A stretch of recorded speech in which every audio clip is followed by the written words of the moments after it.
আমরা অনেকেই জানি জান্নাতে সবকিছু আছে, কিন্তু আপনি জানেন কি এমন 5টি জিনিস যা জান্নাতে আপনি পাবেন না? তো চলুন তা জানার আগে আল্লাহকে ভালোবেসে ভিডিওতে লাইক দিয়ে চ্যানেলটি সাবস্ক্রাইব করি। নাম্বার 1, জান্নাতে আপনি কখনো মৃত্যুকে দেখতে পাবেন না, কারণ মহান আল্লাহ রাব্বুল আলামিন কিয়ামতের পরে মৃত্যুকে ধ্বংস করে দিবেন।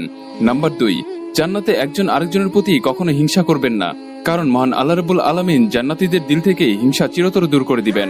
নাম্বার 3, জান্নাতে কখনো জান্নাতবাসীদের ঘুম আসবে না, কারণ মহান আল্লাহ রাব্বুল আলামিন জান্নাতীদেরকে নির্ঘুম করে দিবেন।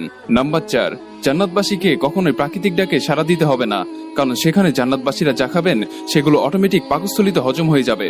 নাম্বার 5, জান্নাতবাসীরা কখনোই বৃদ্ধ হবে না, সেখানে যারা থাকবেন চিরকাল চির যৌবন থাকবেন।